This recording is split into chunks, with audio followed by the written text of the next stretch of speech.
চায়নাতে অদ্ভুতভাবে মাছ বিক্রি হয়। মাছের মুখের পাইপ দিয়ে পিছন থেকে কিছু একটা বের করে, তো সবার প্রথমে মাছটা তারা মাথায় বাড়ি দিয়ে অজ্ঞান করে। এরপরে যিনি মাছটা বিক্রি করে তার কাছে বলতে হয় আপনি মাছটা কিভাবে কেটে নিতে চান।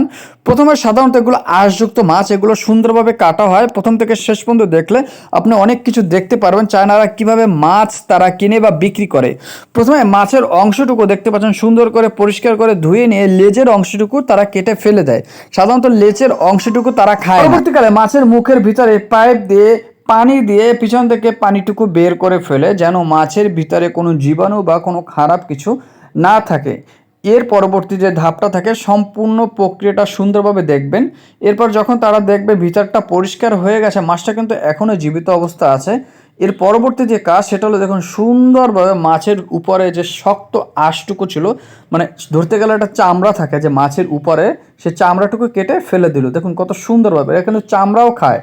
এরপরে মাছের ভিতরের অংশটুকু মানে সুস্বাদু যে অংশটুকু, সে অংশটুকু মাঝখান থেকে কেটে দেখতে পাচ্ছেন এটা কিন্তু টুকরো টুকরো করে বিক্রি করে। এটা কিন্তু আস্ত মাছও বিক্রি করে এবং অর্ধেক কেটেও বিক্রি করে। তো দেখতে পাচ্ছেন সুন্দর করে পরিষ্কার করে সুন্দরভাবে দেখছেন কাটছে এবং পানি কিন্তু সর্বোচ্চ আকারে দেওয়ার চেষ্টা করছে, মানে মাছের ভিতরে কোনো জীবাণু বা কোনো খারাপ কিছু না থাকে। দেখুন কত সুন্দরভাবে পার্ট টু পার্ট কেটে ফেলছে।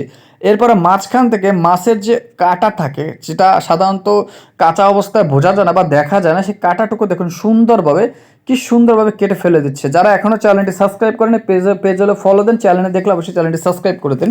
তো এরপরে দেখতে পাচ্ছেন মাঝে যে অংশটুকু থাকে মানে কাঁটাটুকু অংশ, সেটুকু কেটে ফেলে দিচ্ছে। অলরেডি দুইটা অংশ কেটে ফেলে দিচ্ছে। এরপরে যে কাজ সেটা হলো সুন্দর করে টুকরো টুকরো করে মাছটুকু কেটে ফেলে দিচ্ছে, দেখছেন। এবং মাছগুলো কতটা নরম এবং সফট। এই মাছটার নাম কি অবশ্যই সবাই কমেন্টে বলে যাবে, এবং এক এক দেশে এক এক নামে বলা হয় এই মাছটাকে। সাধারণত আমাদের বাংলাদেশে মাছটাকে রুই মাছ বলা হয়, আপনাদের দেশে কি বলা হয় অবশ্যই কমেন্টে বলে যাবেন। ভালো লাগলে সাবস্ক্রাইব করবেন।